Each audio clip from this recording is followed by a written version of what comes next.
Kita mulai saja teman-teman ya, karena waktu terus berjalan, bergulir. Ngomong-ngomong waktu, sebenarnya waktu itu juga menjadi salah satu kunci eh, apa ya sukses gitu ya kalau kita ngomongin topik yang tadi mau kita bicarakan.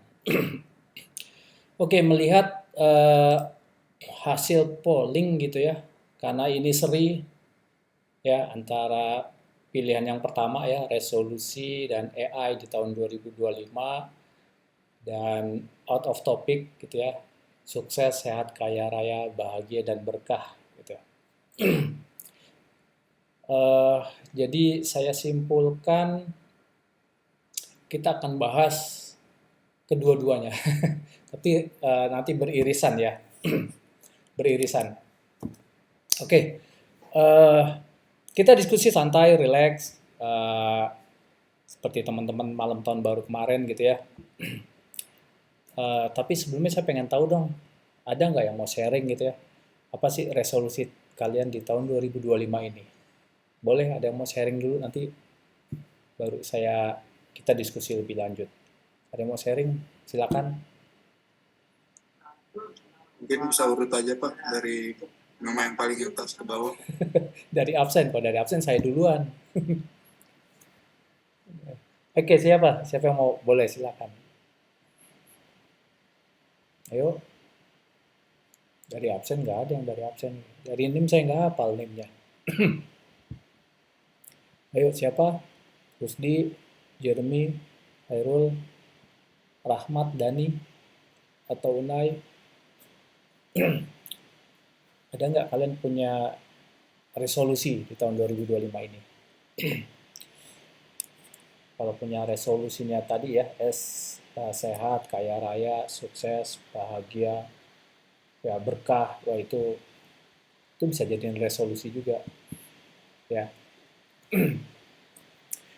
Eh, Kalau saya malam tahun baru lalu saya udah 2 tahun ini saya tidak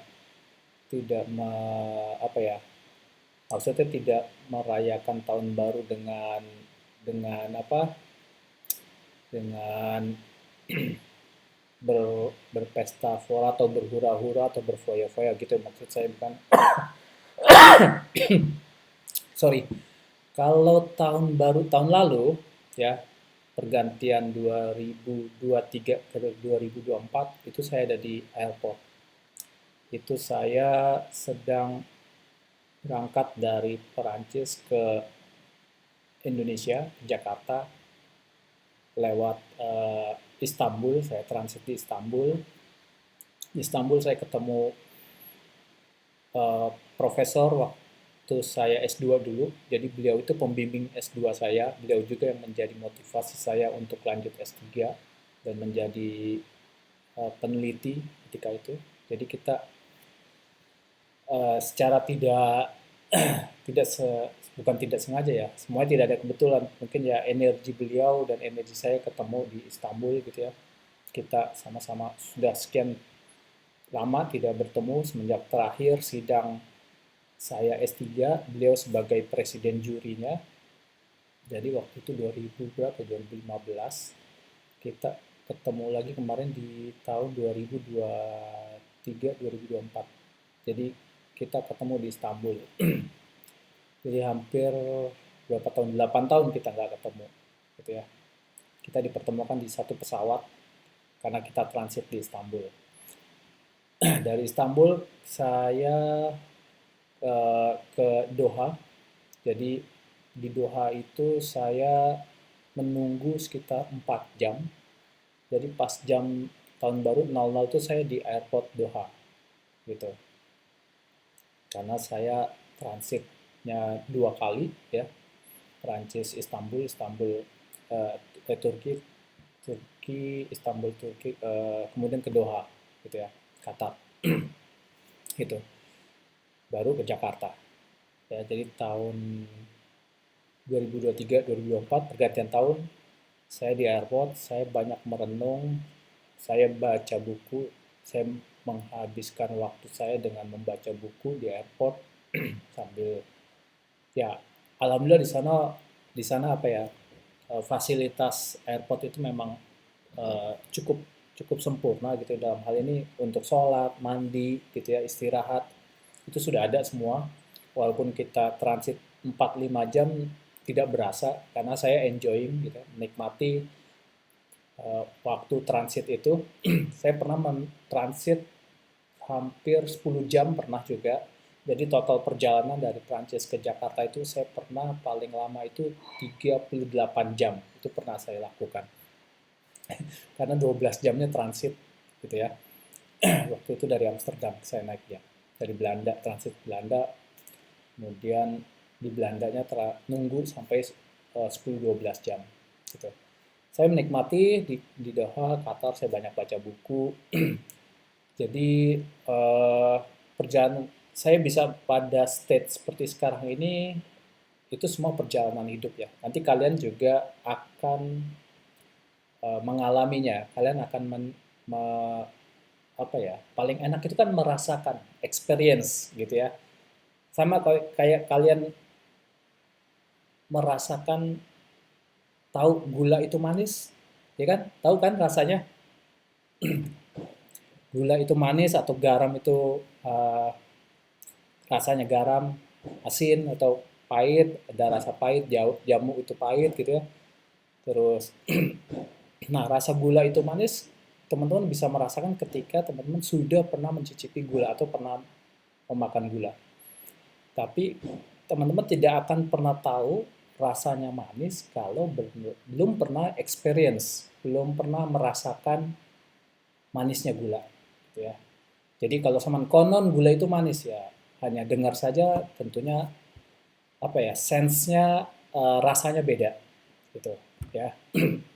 Jadi saya bisa berada di state sekarang ini ya, bisa berada di posisi sekarang ini itu semua perjalanan ya. Semua ada sebab akibat. Sehingga kalau kembali ke saya di Doha tadi, saya banyak mengamati orang. Saya sering mengamati orang, saya sering melihat perilaku orang. Saya sering juga mengamati kenapa orang berkata seperti ini, kenapa orang punya reaksi A, kenapa orang punya reaksi B, gitu ya. Makanya saya juga belajar dari orang-orang, termasuk kepada teman-teman mahasiswa di sini. Kalian ya, kalian adalah partner saya, partner saya belajar, partner saya untuk tumbuh dan kembang, gitu ya. Begitu juga kalian sudah menikah, sudah punya pasangan, punya pacar gitu ya. Kalian sedang menjalin relasi, itu adalah partner kita untuk tumbuh kembang gitu ya. Tumbuh artinya kita punya mindset yang growth ya, bertumbuh. Jadi eh, saya mau sharing ke teman-teman sudah 2 tahun ini saya tidak merayakan tahun baru, tapi saya melakukan evaluasi diri. Saya introspeksi diri dalam 1 tahun terakhir, gitu ya. Apa yang sudah baik dari diri saya, gitu ya. Atau apa target yang sudah saya tetapkan di tahun 2023 untuk dilakukan di 2024, apakah tercapai atau tidak, itu saya evaluasi lagi. Karena ini memang benar-benar momen yang paling baik teman-teman di tahun baru itu sebagai loncatan kita yang baru gitu ya. Uh, apakah kita sudah mencapai mimpi kita gitu ya. Uh, saya menulis ya, maka itu saya sering teman-teman minta teman-teman untuk menulis kan. Ingat nggak di pertemuan pertama saya minta teman-teman menulis gitu ya, menulis apa sih target teman-teman untuk mata kuliah ini gitu ya. Nanti kaitannya dengan sukses. Ya, sukses itu kan juga bervariasi. Sukses itu ukurannya macam-macam. Setiap orang punya definisi sukses berbeda, ya. Mungkin ada orang yang punya definisi sukses itu kalau punya punya gaji 100 juta atau punya pendapatan 500 juta atau sudah punya tabungan 1 miliar. Mungkin definisi kalian berbeda dengan saya, gitu ya. Jadi definisi sukses kalian bisa definisikan masing-masing. Nah, kembali ke resolusi, saya punya target ketika di 2003, saya tentukan di 2004 karena tahun 2023 lalu itu adalah menjadi titik balik saya putuskan untuk kembali ke Indonesia setelah 12 tahun lebih saya di Prancis, di Eropa. Tahun 2023 itu keputusan saya untuk kembali ke Indonesia dengan meninggalkan semua yang ada di Prancis. Artinya walaupun sampai saat ini eh, kita masih punya punya apa ya, punya punya bisnis, punya project, artinya anak-anak saya juga masih di sana, tapi saya sudah memfokuskan diri saya untuk kembali ke Indonesia, gitu ya. Kita mulai sesuatu yang baru lagi di Indonesia, gitu ya. Jadi saya evaluasi itu dari target-target saya yang saya tulis di 2023, apakah tercapai di 2024 ini, gitu ya. Salah satu contoh, misalkan saya menuliskan beberapa target. Saya nulis waktu itu ada 3 pekerjaan atau target yang saya bisa yang akan saya realisasikan di 2024, gitu ya. Dari ketiga ini, gitu ya, baru tercapai 2, artinya satu belum, gitu ya. Nah, ini kita evaluasi. Yang satu ini kenapa belum tercapai, gitu, ya. Nah, nanti eh kayaknya nggak enak deh kalau nggak nyoret-nyoret ya. Boleh ya, saya berbagi tableau blanc. Nah, sudah kelihatan teman-teman? Sudah, Pak. Nah, jadi biar kayak di kelas ya ada whiteboardnya gitu ya. Jadi saya punya eh, tiga, tiga goals gitu ya. Saya punya 3 goals. Ya, ya. Katakanlah goals A, B, dan C gitu ya. Nanti teman-teman juga bisa jadikan ini sebagai pelajaran buat teman-teman ya. Karena saya ini juga masih belajar juga, bukan berarti saya ini karena apa ya? Tadi saya bilang sukses itu relatif, kaya itu relatif, miskin juga relatif. Karena point of view atau mindset kita tentang sukses, tentang kaya, tentang miskin itu adalah sangat-sangat apa ya?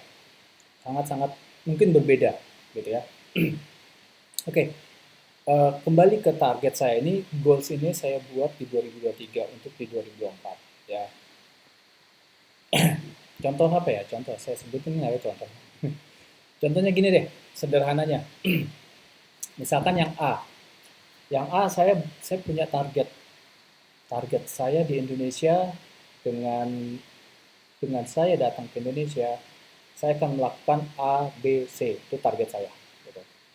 Dari A ini saya bisa dapat dapat uh, dana project sekian. Misalkan saya targetkan 100 juta dari satu project ini. Misalkan ya, contoh saja. Dari project B saya targetkan 500 juta. Gitu ya. Dari target C misalkan saya targetkan 1 miliar misalkan. Gitu. Nah ini contoh. Gitu ya. Nah, dari ketiga target ini gitu ya, 2 sudah tercapai sampai akhir Desember lalu. Pas kita 31 Desember saya evaluasi. 2 alhamdulillah tercapai, satu belum. Ya. Kenapa yang satu belum? Kita evaluasi, artinya apa yang saya sudah rancang gitu ya. Karena dulu saya merancang itu sesuatu goals yang saya kalau saya gambar gitu ya. Ya, ini ibarat jalan atau kalau kalian tahu lah jalanan gitu. Ada ini ada garis finish, ini ada start, ya kan? Kita akan jalan ke arah sana. Ya, sekarang kita berada di sini. Ya, kan? Saya gambar orang aja jelek kan? karena saya bukan artis. Saya belum, ya ini karena keterbatasan juga ya. Jadi kita berada di sini. Katakanlah waktu itu ya, saya bikin goals A, B, C. Gimana caranya saya planning, saya bikin semacam apa ya, roadmap atau semacam tahapan-tahapan kecil gitu ya. Ini tahapan besar saya, ya. Ini tahapan besar saya. Ini big big big dreams-nya gitu ya, big project-nya gitu ya. Yang big ini saya pecah-pecah menjadi tahapan-tahapan kecil gitu. Sehingga saya bisa mencapai per tahapan. Tahap 1, 2, 3, 4. Misalkan saya bagi 4 tahap gitu ya. Jadi di setiap tahap pertama ini saya akan kerjakan A di sini. Gitu. Ini saya kerjakan A gitu ya. Misalkan ini saya kerjakan B, ini saya kerjakan C. Gitu. Jadi di setiap tahapan ini saya mengevaluasi apakah project A saya tercapai dari yang saya tetapkan. Begitu juga tahapan kedua saya evaluasi. Jadi setiap kali kita punya target, kita pecah-pecah menjadi kecil. Ya. Ini small target. Saya rasa ini umum ya teman-teman. Teman-teman bisa lakukan ini untuk semua hal. Ya, ini adalah konsep general. Ya, konsep general. Jadi saya selalu lakukan ini, saya mengevaluasi diri saya. Ya. Karena kalau ada masalah di tengah jalan, kadang kita di tengah jalan suka temu ada polisi tidur gitu ya, ada pohon tumbang gitu ya, jatuh yang menghalangi kita gitu ya. Terus ada mungkin di sini ada apa ya, ada tukang bakso gitu ya. Itu apa sih sebenarnya? Ini adalah distraksi ya. Ini yang kadang-kadang mengganggu eh, kita dalam mencapai tujuan kita ya. Ini mencapai tujuan kita sering kali di distract gitu ya, di kanan kiri kita ada jalan, ada tukang bakso, ada tukang somai, ada tukang apa, kalau cowok yang masih jomblo ya ada cewek cakep gitu, ada cewek cantik gitu. kalau kalau distract ini berhasil gitu ya, kalau saya lagi jalan tiba-tiba belok ke sini gitu ya, kan artinya kita uh, berhasil dikecohkan gitu ya. Nah, kenapa saya sharing gini, saya buat biar teman-teman juga punya punya gambaran gitu ya. Inilah kisah hidup kita gitu. Inilah kisah hidup manusia memang begitu gitu ya. Jadi jalan itu tidak semulus jalan tol katanya. Padahal jalan tol juga di sini jalanan nggak mulus ya. Kadang di jalan kita ditemukan banyak sekali ujian-ujian gitu ya. Nah, gimana sih supaya kita bisa uh, sampai ke tujuan ya, dimana ini adalah target kita di sini gitu ya.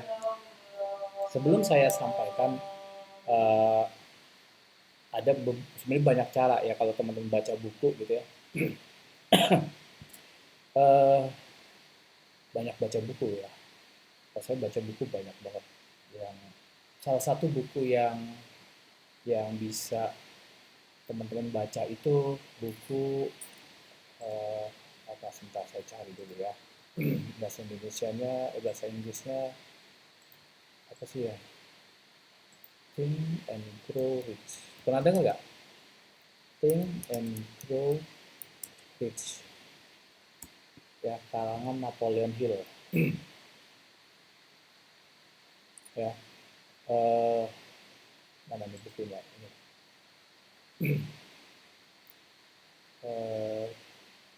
Bentar saya sharingnya, bisa nggak sih saya pindahin sih?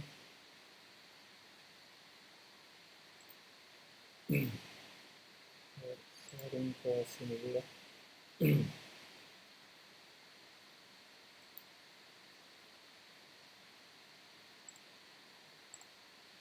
Kelihatan teman-teman? Iya Pak, Ya. kelihatan. Nah, Nih bukunya Napoleon Hill ini umur bukunya sudah lebih dari 100 tahun bukunya. Jadi dia diterbitkan di tahun berapa tuh? 1800 sekian buku ini. Jadi sudah ada apa perbaikan-perbaikan, revisi atau edisi gitu ya. Buku ini recommended banget buat teman-teman kalau ingin sukses gitu ya, bahagia, kaya raya gitu ya, berkah gitu ya. Tapi ini kan versinya orang-orang barat sana ya. Kalau di buku ini tentunya nggak diajarin tentang ilmu berkah gitu ya. Kenapa saya tambahin berkah?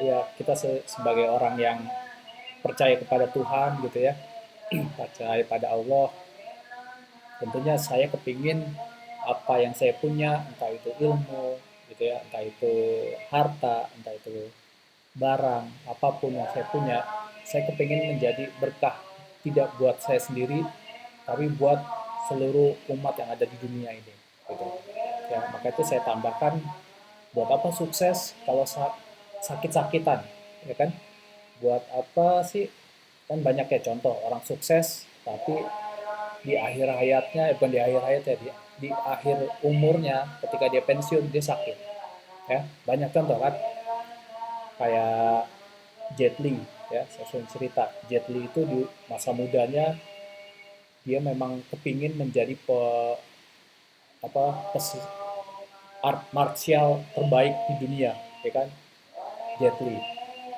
sampai di umur 60 50 gitu dia udah mulai tidak fit seperti muda dulu ya. Sekarang dia sakit-sakitan ya, uangnya habis hanya untuk berobat ya. Terus kalau kalian baca juga bukunya, pernah baca bukunya Steve Jobs, Steve Jobs Books. Ini ada bukunya di internet, kalian bisa beli di toko buku gitu ya.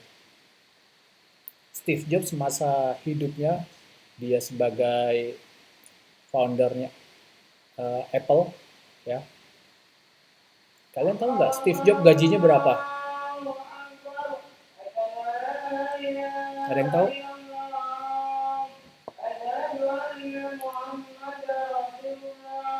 Ayo.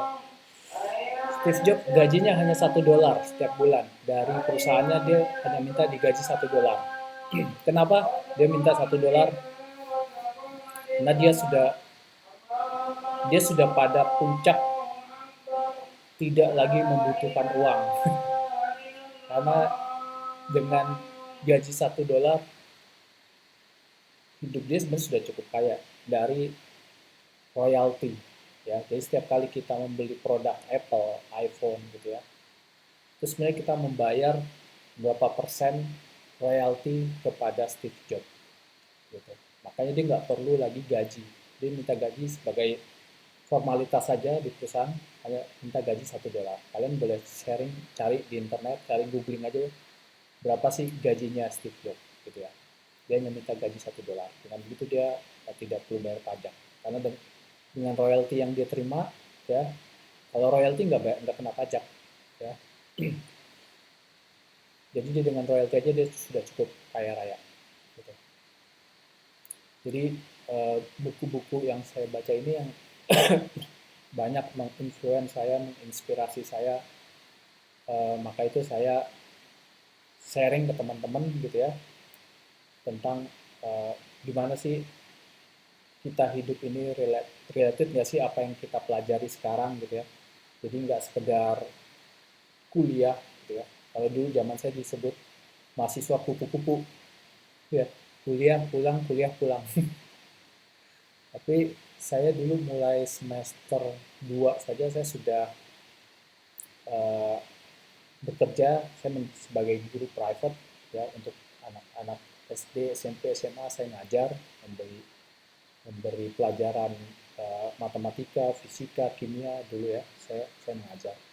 Jadi memang saya senang berinteraksi dengan teman-teman. Saya senang sekali dengan berbagi gitu, berbagi ilmu, karena bagi saya dengan mengajar saya bisa berkontribusi gitu ya. Kita bertukar energi juga gitu ya. Oke, lalu kalau kembali ke sini gitu ya. Jadi ada beberapa kunci sukses gitu ya untuk bisa mencapai apapun itu. Ya, apapun itu goals yang teman-teman buat gitu ya. Mau kecil, mau besar, sedang, mau besar ukurannya gitu ya. Itu sebenarnya kuncinya ada cuma satu sih sebenarnya. Kalau dari ini semua gitu ya. Ya, kalau teman-teman dari ini semua nanti kembali ke kunci cuma satu gitu ya. Kunci Inggris. Waduh, pada serius nih kayaknya nih.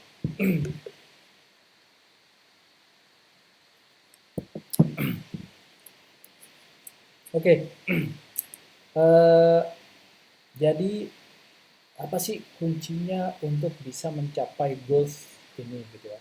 Sebenarnya saya sudah coba berikan ke teman-teman. Masih ingat nggak di pertemuan pertama saya minta teman-teman menuliskan target mimpi di nilai di mata kuliah ini. Ya, itu adalah contoh kecil.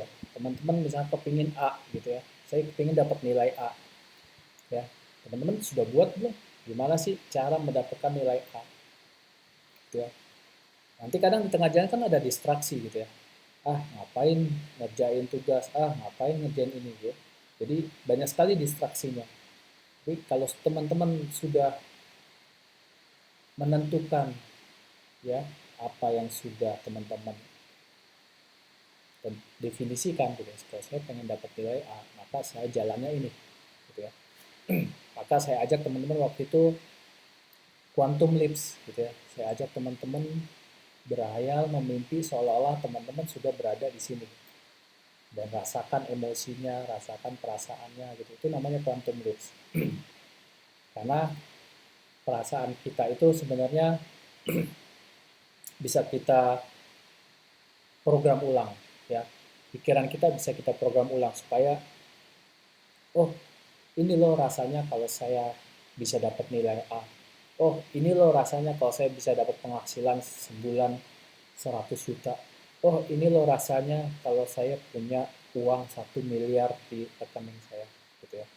Oh, ini loh rasanya gitu ya.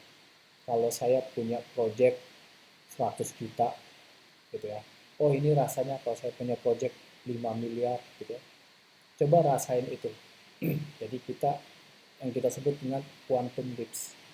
Kita rasakan dulu ya. Setelah itu kita rancang perjalanan kita mencapai ke sana. Tapi rasa itu tetap di keep dijaga supaya kita tetap semangat. Karena kalau tidak kita jaga perasaan itu ya, maka distraksi-distraksi ini muncul setiap saat, bahkan setiap menit, setiap detik gitu ya. Nah, maka kunci dari semuanya itu kalau saya bisa bilang pernah mungkin teman-teman seringkali saya bilang kembali ke sini ya, yang disebut dengan mindset dulu ya, karena mindset ini adanya di kepala. Nanti dari mindset ini kalian atau kita, saya ya, baru perlu yang disebut dengan disiplin gitu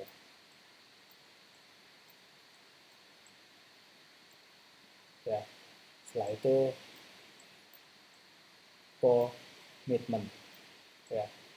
Nah, istilah-istilah ini teman-teman perlu pahami. Kalian boleh lihat kamus bahasa Indonesia gitu ya. Kalian boleh cari apa sih maksudnya eh, disiplin, komitmen ya. Satu lagi fokus ya.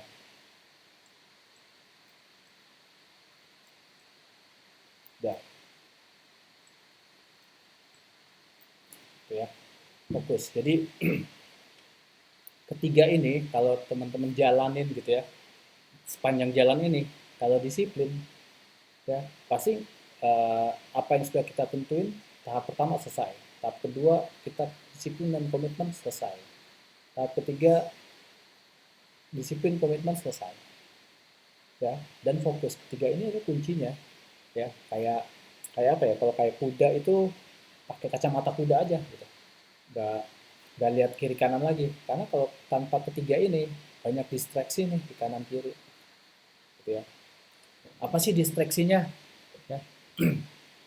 Nah, nah ini yang agak-agak sensitif nih kalau kita bahas. Ya, distraksinya itu sebenarnya saya yakin teman-teman tahu sebenarnya. Ya, sosial media ya itu dibuat memang untuk kita agar terdistract. Kita nggak fokus kepada mimpi kita. Kita nggak fokus kepada target kita. Maka dibuatlah sosial media hari ini ya. Jadi kita scrolling ya atau apa kalau dalam dalam uh, apa Instagram apa namanya reel atau feed ya feed ya feed feed itu kan bahasa Inggris ya artinya makanan gitu ya. Kalau pikiran kita dikasih makanan makanan yang seperti itu terus yang kalian lihat sehari-hari ya maka yang ada di pikiran itu yang teman-teman lihat itu akan muncul di pikiran itu terus gitu. Karena otak kita itu punya yang namanya uh, apa ya singkatannya saya lupa RAS reticular RAS itu singkatan dari apa lupa saya is RAS RAS uh, in uh, in human autonomy.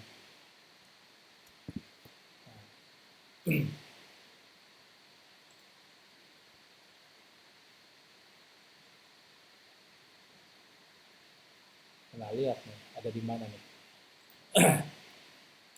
di saraf kita itu ada satu bagian yang namanya RAS ya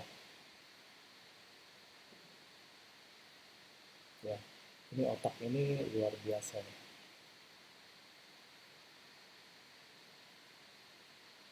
Ya jadi RAS inilah nanti yang akan terus mencari gitu ya jadi kalau teman-teman bangun tidur apa sih yang dicari otak kita gitu ada yang uh, kenapa otak kita selalu mencari gitu ya karena dia selalu kekurangan ya kan dirinya selalu kekurangan jadi si RAS ini selalu mencari terus gitu apa yang ada di dalam pikirannya dia selalu mencari terus karena selalu kekurangan gitu apapun itu form bentuknya ada yang misalkan kalau saya merasa kekurangan uang saya akan mencari terus uang nah, itu RAS-nya berarti uang kalau saya merasa kekurangan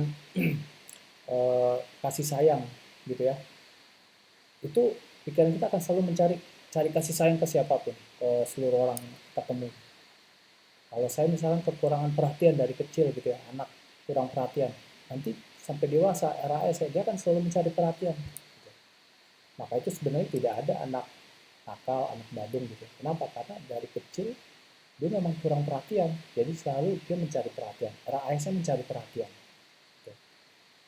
Ya itu memang programnya di sistem saraf kepala manusia memang seperti itu ya nah sampai di sini dulu berat nggak nih pembahasannya ada yang mau bertanya Ini materinya ini apa? Resolusi apa? iya resolusi jadi ada kaitannya dengan karena kan topiknya ada resolusi dan AI sama sama ini sama-sama 9 ya gitu ya resolusi dan AI nah ini masih ngomong resolusi jadi teman-teman resolusi kan tahu kan artinya resolusi Ya Pak, tahu. ya kan Saya boleh Saya baru kepikiran, boleh sharing sedikit Pak, Boleh resolusi silakan, saya boleh silakan 2025 Luis. Pak. Boleh silakan. Eh, Kalau misalkan saya pribadi sih di 2025 itu saya kepengen nyoba banyak hal sih Pak, maksudnya Hmm. banyak hal tuh dari segi yang bisa akademik maupun yang non akademik ya Pak. Ya. Terus kemudian kalau misalkan yang menurut saya yang masih jadi problem di diri saya itu mungkin apa ya, manajemen waktu sih Pak kalau Oke. dari saya pribadi ya. Oke. Eh, saya masih punya manajemen waktu yang kurang baik begitu Pak. Hmm. Jadi mungkin masih apa ya, terlalu terlalu mengembangkan atau terlalu, karena saya mikirnya nggak mau ribet dan nggak mau pusing gitu Pak. Hmm. Jadi kayak yang Nah, sederhana aja. setiap ada sesuatu atau Gampang-gampang apapun aja itu gitu ya. kayak iya Pak, benar Pak. Ya. Pikirnya selalu gampang, selalu mudah gitu Pak. Heeh. Terus kemudian Kalau susah nggak mau ya pikirannya. mungkin Pak bisa jadi Eh, sama kayak kalau misalkan resolusi di 2025 itu kan kemarin banyak dari teman-teman atau dari orang-orang lain gitu kan pada ya. upload story segala macam itu kan dia banyak kayak nulis harapan gitu sih ya Ah, Pak. ah, ah. Terus mungkin kalau dari saya pribadi lagi mungkin kurangnya di actionnya sih Pak. Iya. Kayak kita udah punya banyak banyak planning atau apapun itu, jadi Hmm. balik lagi ke actionnya yang masih kurang gitu Pak. Oke. Sama kemarin saya lihat status teman saya Hairul Pak, kemarin dia tuh sempat upload juga tuh saya lihat Pak Ah, di Instagramnya tuh banyak tulis harapan atau planning gitu. ah. Jadi mungkin hanya sebatas apa ya, saya juga kurang mengerti itu Pak. Tanya Hairul, tanya nulis. Mungkin itu sih Pak, mungkin nanti Eh, bisa bisa dapat masukan dari teman-teman atau bisa mungkin ada dari rekan-rekan di sini yang mungkin punya problem yang sama sama saya begitu Pak. hmm. Terima kasih Pak, mungkin dari saya cukup Pak. Ya, makasih Muiz sudah berbagi gitu. Tapi sangat bagus Muiz. Muiz artinya bisa sadar diri gitu ya. Karena memang di sini juga sadar diri juga eh, diperlukan gitu. Yang bahaya itu kan kalau kita tidak sadar. Paham nggak tidak sadar? Ya, tidak sadar kalau kita itu dibajak pikiran kita. Kita kadang tidak sadar kalau kita ternyata kita sedang dikacaukan, apa ya, distract gitu ya sama tukang bakso, sama tukang somai yang tadinya harusnya jalan ke sini gitu ya. Eh, ada tukang bakso belok dikit. Ya, itu yang ya begitu memang pikir kita ini kan digerakkan oleh pikiran, ya, emosi, dan perasaan gitu ya. Tiga hal ini memang yang menjadi apa ya, mesin mesin mesin tubuh kita gitu ya, mesin body kita ini nih, yang menggerakkan tubuh kita ini ya. Ada pikiran, emosi, perasaan gitu ya. Kalau perasaannya senang, emosi senang, pikirannya senang gitu ya, pasti yang dikerjainnya juga, mengerjakannya juga enak. Tapi kalau pikirannya kacau ya, emosinya lagi nggak stabil, perasaannya lagi nggak enak, ngerjain apa aja juga nggak enak. Ya, suruh makan pizza juga belum tentu mau, ya kan, seenak apapun. Nah, jadi memang eh, tadi Muiz sudah saya lihat, Muiz sudah bisa bagus, kita sadar. Maka itu kita sering-seringlah bicara pada diri sendiri gitu ya, self talk gitu ya. Kenapa? Karena diri kita ini, kita ngobrol sama diri kita, tahu nggak? Teman ngobrol paling banyak itu semua diri kita sendiri. Sehari saja kita ngobrol sama diri kita itu 68.000 kali dalam sehari gitu. Makanya diajak ngobrol nih diri kita nih. Mau dibawa kemana nih sayang? Kamu mau jadi apa nih? Tanya pada diri sendiri. Nah itu kunci untuk memasuki tingkat kesadaran. Tanya pada diri sendiri. Ya. nggak usah lihat orang lain. Nah, ini salah satu nih yang saya amati ya di Indonesia itu, kita tuh seneng gitu ngurusin orang. Makanya sering pada baper terus ngintip-ngintip status orang gitu. Ya, saya sering pribadi saya nggak pernah gitu ngeliat status orang, bodo amat. Memang saya fokus sama diri saya sendiri gitu ya. Saya nggak peduli, bukan saya nggak peduli urusan orang ya, tapi ya itu tadi, karena saya fokus gitu ya. Saya fokus. Kalau kita sudah punya target, udah kita ini aja pasang kacamata kuda. Bukan berarti artinya kita nggak peduli sama orang. Kalau saya nggak peduli sama orang, ya saya nggak ngadain kelas ini. Gitu ya. Tapi saya di sini berbagi, kita sharing gitu ya. Tapi kalau kaitannya dengan project gitu ya, kita fokus gitu. Nah, nanti ada, kalau tadi Muiz bilang waktu gitu ya, memang ada beberapa hal yang perlu kita kita apa kita kuasai ya, yang kita sebut dengan mastering gitu ya. Ya, ada beberapa hal yang perlu kita kuasai ya. Ya, kita perlu mastering gitu, menguasainya. Apa saja gitu ya. Yang pertama itu adalah self mastering. Kita kuasain dulu diri kita gitu ya. Gimana kita mau mau mencapai satu tujuan kalau diri kita sendiri juga belum mau diajak sukses?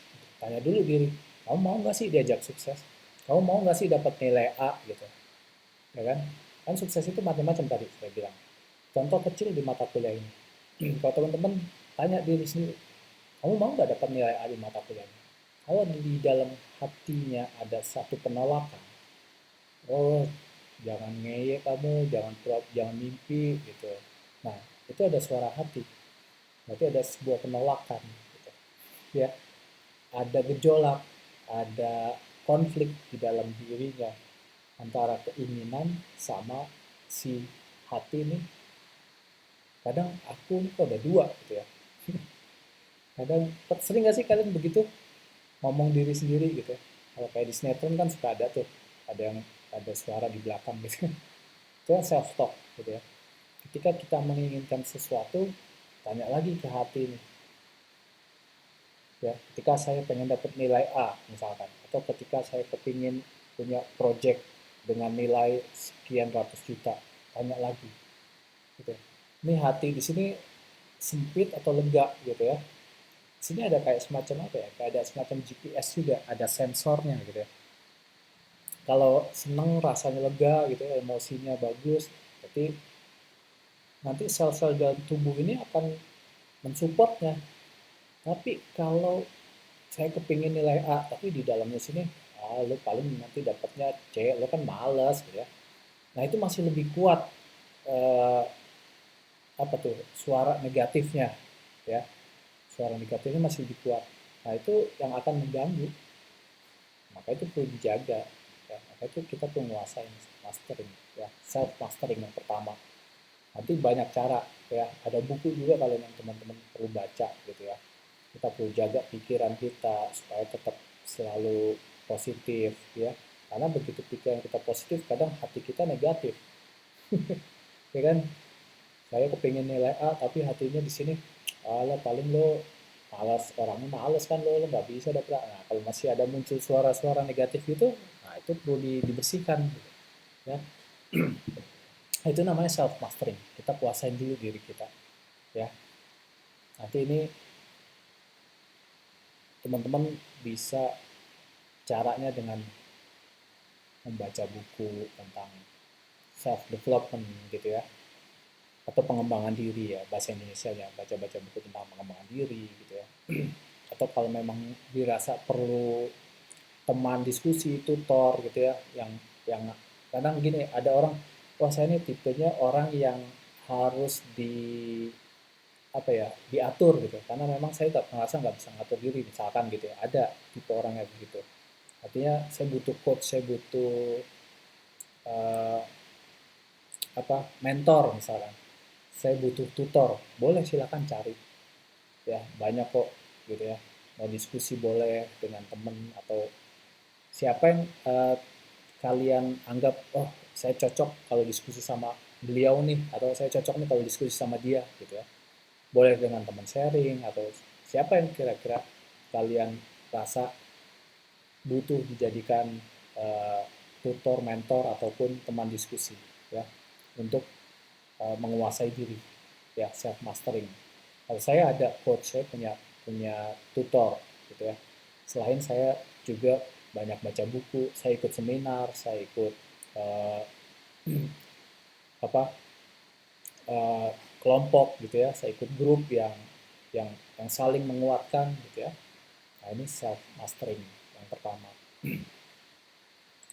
Yang kedua yang kita perlu kuasai adalah time ya, time mastering gitu. Kita perlu menguasai waktu karena bagaimanapun juga waktu ini adalah aset yang apa ya, kalau orang bisnis bilang time is money gitu ya, karena bagi orang bisnis waktu adalah uang gitu ya. Tapi memang di satu sisi waktu itu memang perlu kita kuasain, artinya kita lah yang apa ya, mengendalikan waktu diri kita. Misalkan taruhlah dalam satu hari ini kita punya 24 jam gitu ya. Kita gunain apa saja nih waktu kita dalam satu hari 24 jam ini gitu ya. Apakah saya lebih banyak mengerjakan yang tadi yang distract gitu ya, atau saya mengerjakan pekerjaan yang mendekatkan saya kepada mimpi saya atau target-target saya gitu. Nah, kalian nanti bisa bisa filter itu gitu ya. Nanti ya banyak caranya. Salah satunya adalah kalau saya ya, dulu saya bikin kayak kolom. Dulu saya bikin tabel gini ya. Saya bikin tabel, saya bikin tabel gini ya. Ini saya kasih bintang satu, aktivitas bintang satu, ini aktivitas bintang 2 gitu ya. Ini aktivitas bintang 3 gitu ya. Ini contoh saja ya. Terserah kalian mau bikin sampai bintang 5 atau bintang 7 silakan. Artinya apa? Aktivitas bintang satu ini ada aktivitas-aktivitas yang tidak mendekatkan saya kepada target. Contohnya misalkan ya ngintipin status orang, ngeliatin sosial media. Bukan nggak boleh ya. Ini aktivitas yang kalian bisa list nih. Dalam satu hari ini contoh deh, dari mulai bangun tidur, kalian ngapain saja, kalian bisa klasifikasikan ke dalam 3 tabel ini. Gitu ya. Kalau kalian punya aktivitas yang mendekatkan target kalian yang itu adalah penting, maka ada di sini. Gitu. Contoh kalau misalnya kalian adalah karyawan, di satu sisi kalian pelajar. Kalau kuliah gitu ya, kalian datang kuliah mengerjakan tugas, apakah itu aktivitas bintang 3 atau bintang satu gitu. Dibanding nongkrong di kafe gitu ya, terus ghostingin temen, ngobrol di mana, bukan nggak boleh ya, ini hanya semuanya kan kalian yang tahu ya, apakah ini semua penting atau tidak gitu. Nah, kalian bisa list setiap kegiatan dari pagi sampai malam gitu, aktivitas apa saja yang kalian lakukan gitu. Kalau saya baca buku, apakah baca buku bintang 3? Kalau iya ya tulis ini, saya tulis baca buku gitu ya, baca. Kalau saya ikut seminar, misalkan ya saya tulis di sini, oh ini seminar ini penting karena membawa saya, mendekatkan saya kepada target saya. Saya hadir kuliah, saya mengerjakan tugas, apakah ini bintang 3 atau bintang satu. Gitu. Nah, ini teman-teman bisa klasifikasi yang seperti ini. Sehingga nanti waktu-waktu teman ini ya, time ini, kalian bisa lakukan, oh mana yang perlu dikurangin atau mana yang tidak perlu dilakukan lama sekali. Gitu. Sehingga kalian bisa fokus pada aktivitas yang bintangnya lebih banyak. Karena bintang yang lebih banyak inilah yang akan membawa kalian kepada target pencapaian. Gitu. Saya jadi ingat ke perkataan uh, wisdomnya dari petinju Muhammad Ali. Ada yang pernah tahu? Muhammad Ali wisdom. Nah, coba kita tulis. Sini ada nggak? Ali wisdom about dreams. Nih,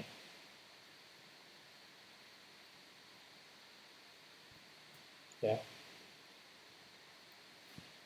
banyak.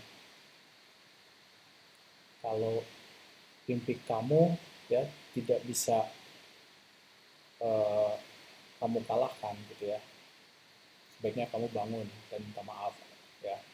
Atau yang ini nih, ya, kalau mimpi kamu tidak cukup menakutkan gitu ya, maka mimpi kamu nggak besar gitu ya. Itu Muhammad Ali bilang gitu ya. Nah, jadi kamu punya mimpi nggak ya? Kalian punya mimpi nggak gitu ya? Jadi sekali lagi, kalian mimpi kalian ya, kalau tadi di sini ya, mimpi kalian apa di sini gitu. Target kalian apa di sini, cukup besar nggak gitu. Kalau nggak cukup besar atau belum kalian takut untuk mencapai mimpi itu, maka mimpi itu nggak besar, mimpi itu kecil, artinya gampang dicapai gitu ya. Kalau misalkan nilai A, oh nilai A susah berat gitu ya, saya takut nih nggak dapet A gitu ya, maka artinya kalian memang perlu effort ya untuk mendapatkan nilai A itu. Tapi kalau misalkan agak untuk dapat nilai A gampang kok gitu ya. Ya, ini contoh ya. Ini bisa kalian aplikasikan pada apa saja nanti ya. Nah, ini lanjut, kalau apa yang dari resolusi ini kita kaitkan dengan AI gitu ya. Ini kan gini, AI itu kan kecerdasan buatan ya. Bahasa Indonesia kecerdasan buatan. Nah, apakah kita bisa membuat kecerdasan buatan di dalam pikiran kita? Gitu. Ya. Oke. Kalau kembali ke sini ya. Kita kembali ke sini dulu ya. Dua ini dulu, sebenarnya bahas banyak lagi yang perlu kita masterin gitu ya. Selain self, time, nanti ada money, ada communication gitu. Tapi dua ini dulu deh kita coba dalemin dulu. Yang terutama yang ini ya. Terutama ini. Kita kuasain dulu diri kita. Nah, diri kita ini, kita punya pikiran ya. Pikiran kita punya kecerdasan ya. Kecerdasan apa nih yang bisa kita terapkan, yang kita pakai gitu ya, agar kecerdasan yang kita punya ini ya, Tuhan sudah memberikan kita miliaran sel ya. Kalau tubuh kita ini ada 70 miliar ya sel. Kalau ibarat negara ya, tubuh kita ini negara yang isinya 70 miliar penduduk gitu ya. Kalianlah presidennya gitu. Kebayang nggak maksud saya? Ya, tubuh kita nih ya, dari ujung rambut sampai ujung kaki itu ada 70 miliar sel. Ya, ada 70 miliar penduduk di dalam tubuh kita ini. Kalian adalah presidennya. Mau dibawa kemana tuh? 70 miliar penduduk itu, kalau kalian seorang presiden dan kalian seorang presiden sebuah negara, gitu. Mau dibawa kemana tuh? Kalau kita nggak punya kecerdasan, maka itu perlu kita yang eh, kita kecerdasan kita ini perlu kita reprogramming gitu. Karena ternyata pikiran kita ya, ini berita baiknya ya, kita bisa mereprogramming ulang pikiran kita ya, kita bisa mereprogram pikiran ulang kita gitu ya. Dengan apa? Kalau komputer kan AI gitu ya, pikiran kita bisa kita reprogram pakai apa? Banyak cara ya. Salah satunya dengan menulis ya. Tulis apapun itu, misalkan gini, misalkan tadi Muiz saya pingin punya mengerjakan proyek yang akademis dan non akademis.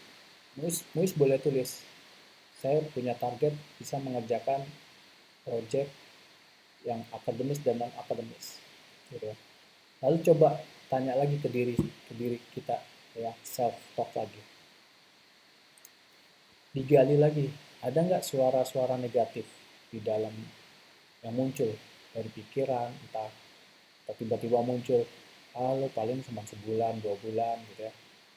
Nah itu berarti masih ada virus di dalam pikiran, sama kayak komputer kan. Komputer operating system bisa kena virus ya. Kalau virus itu masih ada dan virus itu residence, artinya dia menetap di komputer kita, maka program kita nggak akan pernah jalan dengan baik karena masih diganggu oleh virus gitu. Jadi digali lagi, kenapa nih kok ada suara negatif ya, kok ada pikiran negatif ya, dari mana nih asalnya pikiran negatif ini, digali lagi ya. Jadi kalau kayak seorang programmer gitu ya, kebetulan saya orang IT gitu, jadi saya tahu ada nama teknik debugging kalau dalam programming. Kita mencari debugging. Kalau di Python, kalau ikut Python, Muiz sama Rusdi ingat ya, kita belajar error handling gitu ya. Kita cari ada error handlingnya kira-kira di mana. Kita pakai try and exception gitu. Kita cari tahu nih di line code mana. Kita cari nih di sisi pikiran kita sebelah mana ya. Karena kita punya yang namanya value gitu ya. Kita punya value, ya, kita punya satu lagi belief. Nah, kedua inilah yang nanti sebenarnya menggerakkan pikiran kita, yang menggerakkan tubuh kita, gitu ya. Makanya tadi dibilang ketika saya kepingin dapat nilai A, ada nggak belief negatif, gitu? Ada nggak kepercayaan negatif? Atau ada nggak value negatif? Gitu. Kalau saya masih ada value atau belief negatif di pikiran saya, maka perlu kita reprogram ulang. Nah, itulah kecerdasan kita sebenarnya di sini. Inilah AI kita di sini. Kita mau reprogram ulang. Jadi value-nya nanti kita akan ganti yang negatif dengan yang positif semua. Belief kita yang negatif juga kita akan replace dengan yang positif. Caranya dengan menulis. Kalian boleh menulis, kalian boleh banyak cara ya. Salah satunya paling mudah adalah ketika kalian menulis itu kalian bisa menggali semua. Kalian self talk sambil menulis. Tulis aja kayak bikin buku diary. Kenapa ya hari ini saya emosi dengan pacar saya misalkan. Saya nggak suka si A, saya nggak suka si B, misalkan gitu ya. Ya, misalkan kenapa nih uh, saya nggak suka sama bos saya. Kenapa ya? Jadi selalu pusatnya, senternya adalah ini,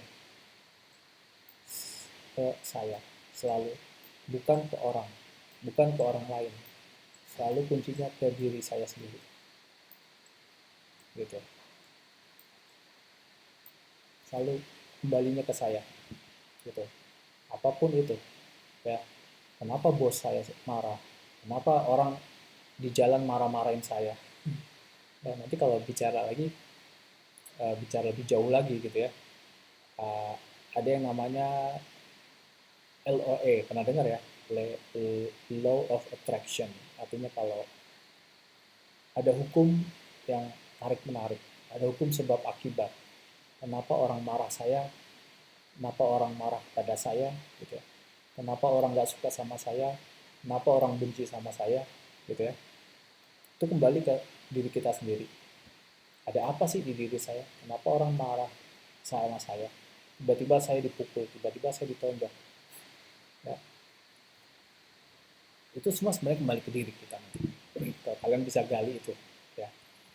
Mungkin dia ada kemarahan yang terpendam, gitu. Sehingga orang yang di luar punya kemarahan, ngelihat muka kita aja udah kesel, kayaknya mau nonjok. Padahal emang orangnya itu emang lagi marah, gitu. Ya, semua kesini kembalinya. Ya, tapi yuk kita belajar di sini. Teman-teman mau bisa reprogram pikiran kita, AI, ya, ini luar biasa nanti apa yang kalian inginkan gitu ya, itu semuanya sangat mungkin terjadi gitu ya. Apapun itu, apapun, apapun kalian mau mau apa, mau lulus tepat waktu misalkan, pengen punya bisnis sendiri gitu ya, pengen punya uh, rumah, pengen punya mobil, pengen punya pekerjaan, pengen pengen di posisi tertentu, apapun itu bisa. Tapi memang ini perlu proses ya, perlu proses. Pengen jadi miliarder, pengen jadi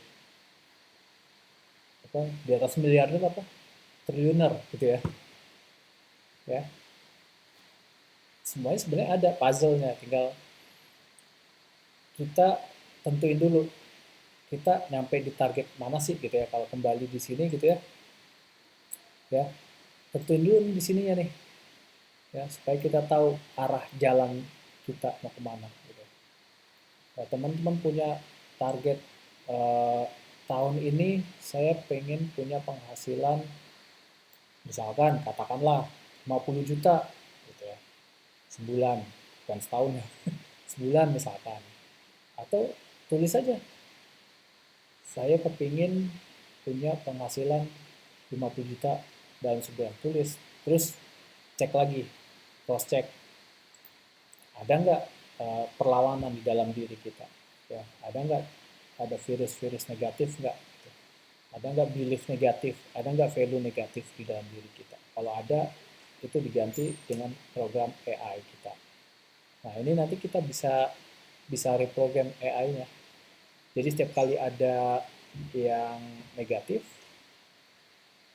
dengan program AI ini dia bisa di replace dengan yang positif, gitu kurang lebih.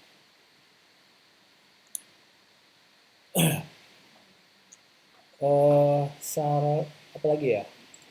Kalian juga bisa baca ini deh, bukunya.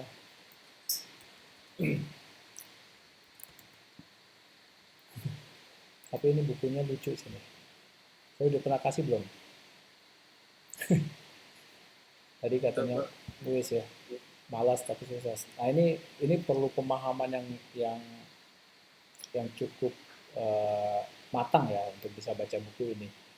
Karena khawatir kalau teman-teman bisa memahami dan mencernanya dengan baik, ini buku lumayan baik, bagus gitu ya, saya recommended.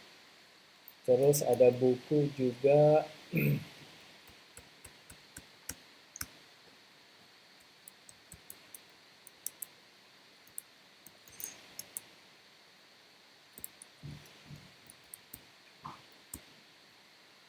nah ini juga buku bagus ini ya,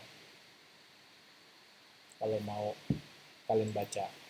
Terus kalau buku tentang uh, pengembangan diri, kalian boleh baca dulu buku ini, karena biasanya kita itu punya emosi-emosi, mungkin kalian punya emosi dengan orang tua gitu ya. Karena di buku ini kita dikasih gambaran, eh, kita punya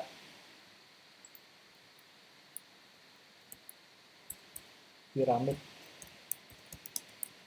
piramid, piramid emosional.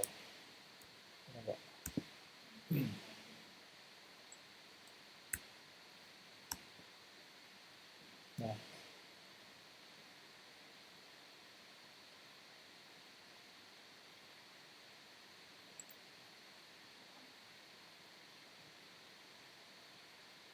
ya. Jadi di buku itu dibahas tentang uh, emosi gitu ya. Kita kita kan tubuh kita ini digerakkan oleh emosi juga kan. Kalau bangun tidurnya lagi senang pasti harinya senang. Tapi kalau lagi bangun tidur masih bete ya hari itu akan bete terus. Padahal hari itu adalah hari yang baru. Setiap hari adalah hari yang baru gitu. Ya. Jadi ini buku ini tadi ya, buku Letting Go ini juga bagus buat teman-teman kalau masih ada yang punya, mungkin menyimpan emosi ketakutan, emosi uh, apa namanya kalau bahasa Indonesia kekhawatiran yang tinggi, apa, anxiety ya, kekhawatiran yang tinggi gitu ya, khawatir masa depan saya gimana gitu ya. Ada semuanya kembali ke diri kita nanti. Terus uh, deprim itu apa ya, uh, stres yang berkepanjangan gitu ya, itu nggak bagus juga nanti buat buat organ-organ tubuh gitu ya. Di buku ini dibahas semua tentang bagaimana kita merilis emosi dan perasaan kita gitu ya. Terus ada buku lagi yang bagus,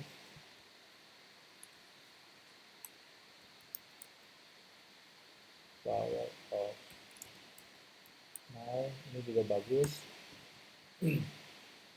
ya. Ini buku-buku pengembangan diri ya. Jadi kita lebih kenal diri kita, terus kalau mau cari informasi di mana sih emosi ini kok muncul dari mana sih gitu ya.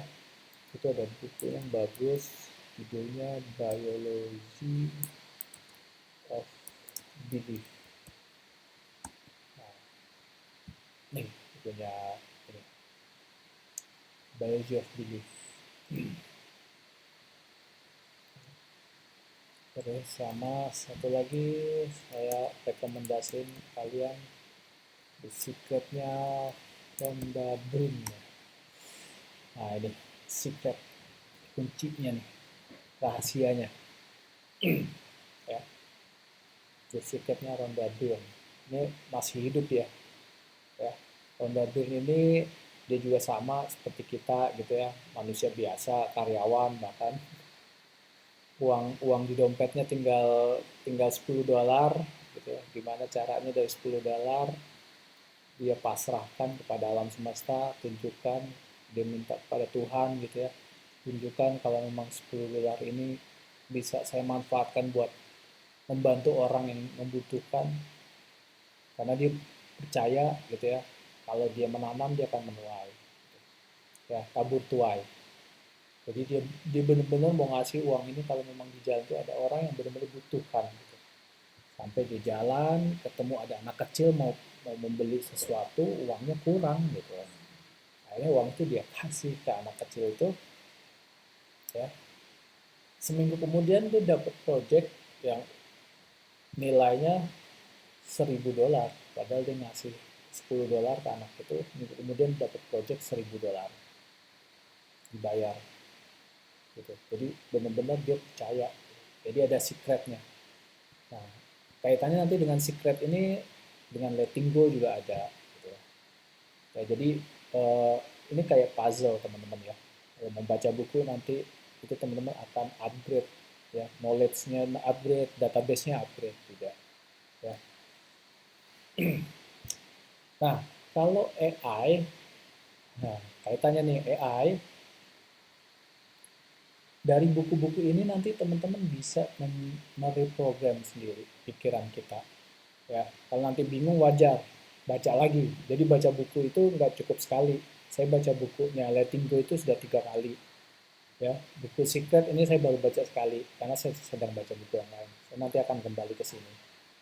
Jadi setiap kali membaca buku itu pasti ada sesuatu hal yang baru yang kita dapatkan. Karena ketika kita membaca buku sekarang, pemahaman kita mungkin di level tertentu. Bulan depan kita baca lagi, pemahaman kita mungkin sudah lebih baik ya. Jadi kita dapat sesuatu pemahaman yang lebih baru lagi. Begitu. Ya. Nah, eh, lalu tools apa nih yang kalian bisa pakai gitu ya. Kalau AI, tools AI, tools AI yang bisa dipakai banyak tools ya. Kalau untuk apa dulu nih? Kalau misalkan kalian mau bermain di dunia finance gitu ya, ada tools untuk membantu kita mencapai sesuatu yang kita inginkan, target yang kita inginkan di dunia finance. Ada tools ya. Contohnya gini, kalau ada teman-teman yang kepingin punya pendapatan gitu ya, di luar gaji gitu ya, saya pengen punya investasi, misalkan kalian bisa tulis, saya pengen punya investasi di dunia finance gitu ya, tahun ini dengan investasi saya tiap bulan 1 juta misalkan, teman-teman nanam, atau 500.000 atau 100.000 misalkan gitu ya. Ada beberapa AI yang bisa membantu kita untuk mencapai target itu gitu. Kalau saya sendiri pribadi, saya masih belajar juga tentang jujur saja saya sedang belajar kripto gitu ya. Saya lagi belajar tentang saham lagi, saya mempelajari saham, saya mempelajari kripto, saya mempelajari fintech gitu ya. Saya mempelajari sistem perbankan, saya mempelajari sistem pajak gitu ya.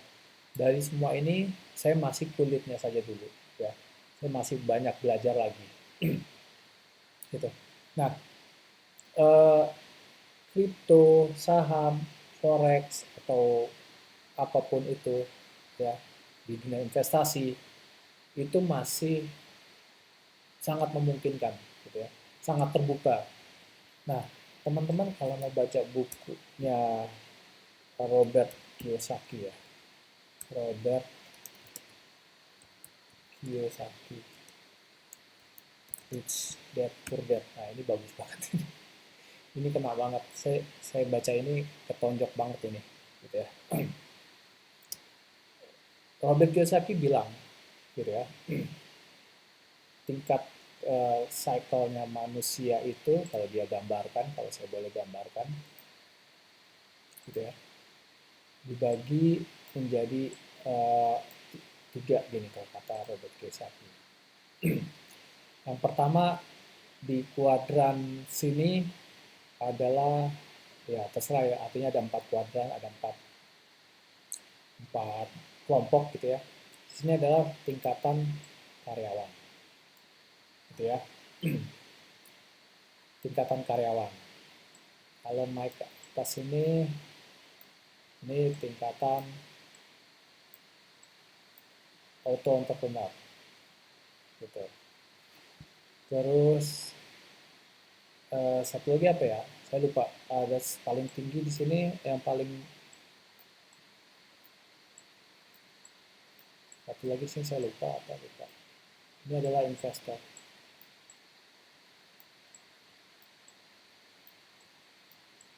Oke. Ya, karyawan jadi auto entrepreneur boleh, atau mau jadi apa lagi, satu lagi saya lupa di sini. Yang paling baik kata dia adalah sebagai investor. Artinya artinya jadi karyawan di satu sisi, jadi investor di satu sisi boleh gitu. Atau satu sisi karyawan, satu sisi auto entrepreneur atau freelance juga boleh gitu ya.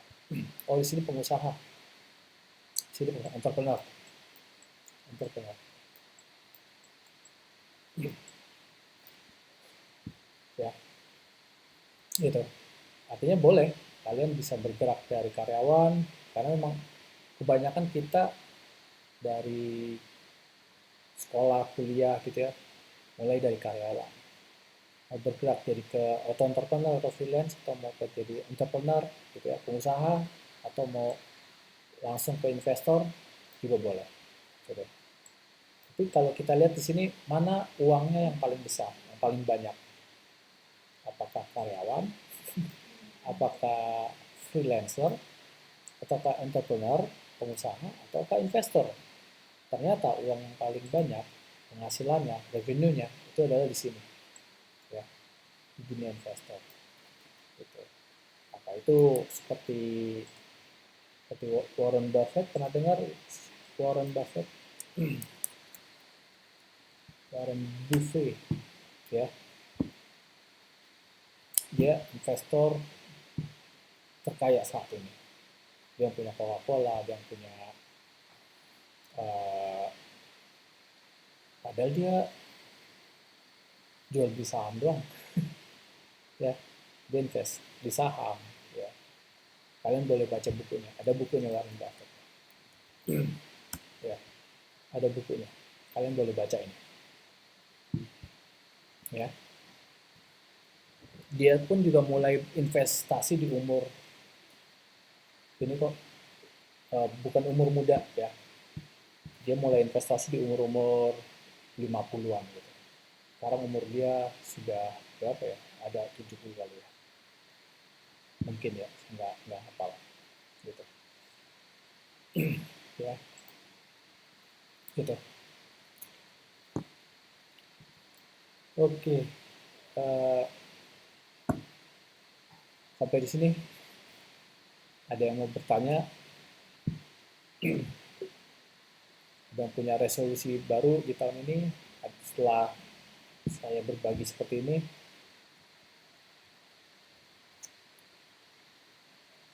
Silakan, ada yang mau bertanya atau komentar, monggo loh.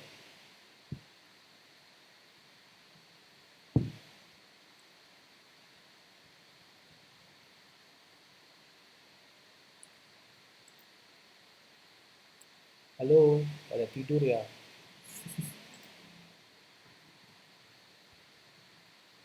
Sudah. Doni tanya, bukunya ada versi terjemahannya? Kayaknya ada deh. Cari aja di toko online atau di toko buku, ada kok. Saya perhatikan, saya beberapa buku ada yang saya beli di sini, berbahasa Indonesia ada, tapi setelah saya baca, saya malah bingung, karena terjemahannya tidak apa ya, terjemahannya tidak baik menurut saya ya, ini subjektif saya, jadi saya lebih prefer buku aslinya. Jadi biar tahu apa sih yang penulisnya langsung tuliskan di buku itu kan enak bahasa aslinya dia gitu ya. Syukur-syukur kalau kalian bahasa Inggrisnya lebih baik tentunya saya sarankan baca yang aslinya. Tapi kalau misalkan bahasa Inggris teman-teman masih perlu didalami boleh baca Indonesianya dulu gitu ya. Nanti beberapa bulan kalau sudah lebih baik bahasa Inggrisnya boleh baca bahasa Inggris gitu. Karena saya baca buku beberapa yang terjemahannya kayak kayak apa ya, The Power of Now itu terjemahannya kurang bagus menurut saya ya. Tapi kalau yang buku tadi yang Malas Tapi Sukses itu terjemahannya bagus lumayan gitu ya. Artinya kalau kita baca kelihatan flow-nya. Tapi ada buku yang diterjemahkan itu dari bahasa Inggris, namanya juga terjemahan ya. Satu kata kan bisa multi tafsir, menafsirkan. Kalau menerjemahkan atau mentafsirkannya tidak sesuai dengan konteks, kitanya nanti bingung ya. Nah, tadi saran saya kalau teman-teman bahasa Inggrisnya baik, sebaiknya baca yang bahasa Inggris. Tapi kalau nggak bisa ya nggak masalah. Yang penting kan kita belajar dulu ya. Jadi ada, coba cari aja di toko online atau di toko buku sambil lihat-lihat toko buku gitu ya. Jadi jalan-jalannya sekarang juga beda gitu ya. Toko buku, nyari buku nih gitu ya. Kalau saya pagi itu atau di bis, saya manfaatkan waktu saya sendiri dengan baca buku. Ya. Jadi itu kan time mastering juga gitu ya. Jadi walaupun menunggu, kita manfaatkan, kita enjoy dengan yang kita inginkan. Ya. Ada lagi yang mau bertanya?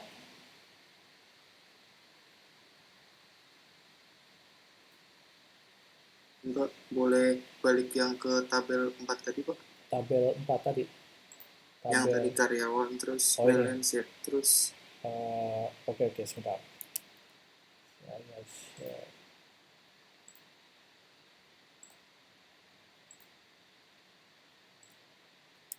Ini ya.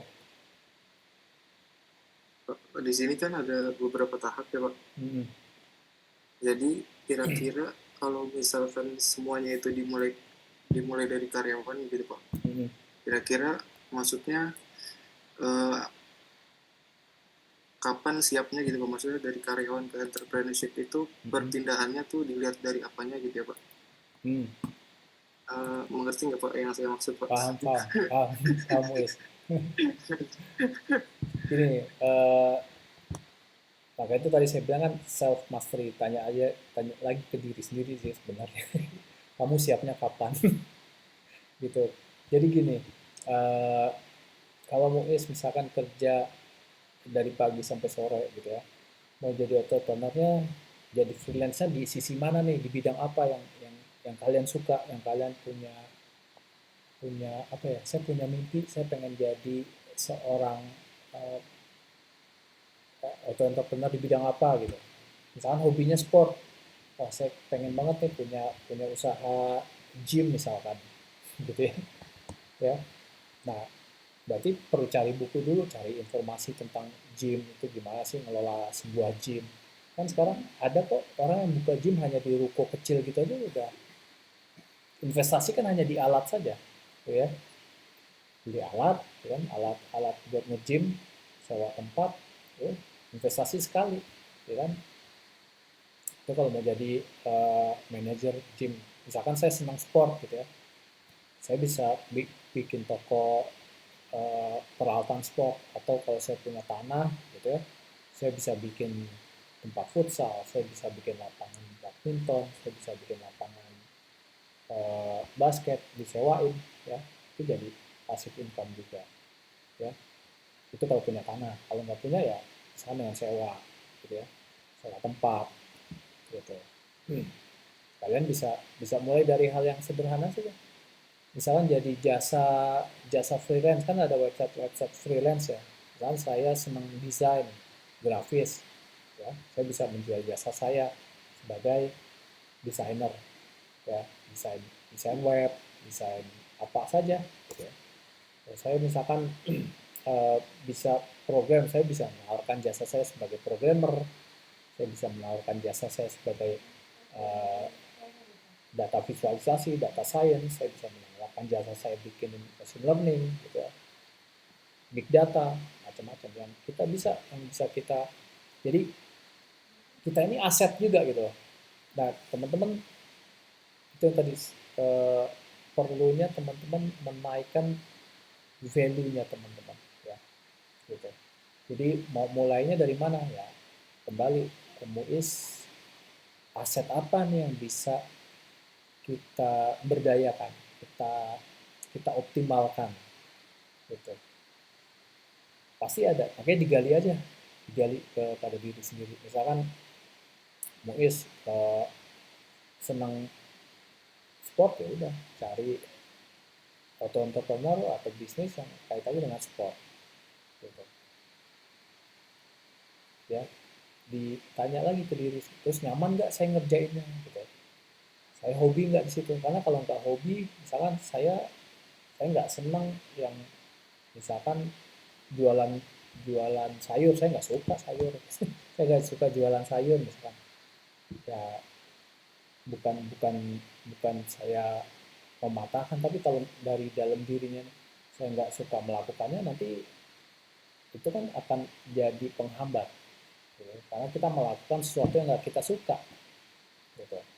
Jadi kalau kita melakukan yang kita suka, maka kita akan ada energi di situ, energi kita full di situ, ya. Misalkan saya senang melukis, ya udah saya melukis 4 jam, 5 jam, 6 jam juga buat, karena saya memang passion melukis. Atau misalnya saya senang main musik gitu, saya bisa bikin musik, saya bisa bikin sound sound engine gitu, engineer, saya bisa jadi sound engineer, saya bisa menawarkan sound engineer sebagai sound engineer, gitu ya. Jadi tanya aja ke diri sendiri, apa nih aset diri saya yang bisa kita optimalkan, gitu. Begitu Muis, bisa dipahami Muis. Oke Pak, siap Pak. Mau mulai Terima kasih Pak. mau mulai dari mana sudah tahu ya, mau mulai dari diri sendiri. Gitu. Ada lagi yang mau bertanya, silakan teman-teman. Udah mau jam 9 loh. Udah pada kerja ya, masuk kerja ya.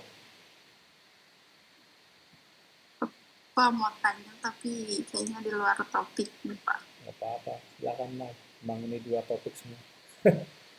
Silakan. Saya kan pernah juga Pak, kayak dapat apa namanya tuh pesan dari nomor tadi kenal gitu kan, terus kayak nomornya tuh dari dia dapat nomornya tuh dari job street gitu-gitu. Terus katanya yang apa namanya tuh kerja remote gitu kan. Dia disuruh kayak ngerating Google atau enggak kayak like YouTube gitu-gitu Pak. Iya. Terus nanti dapat uang gitu. Iya. Nah, tapi setelah kayak diikutin alurnya, tapi ujung-ujungnya dia kayak masuk ke website terus harus top up sekian gitu tuh.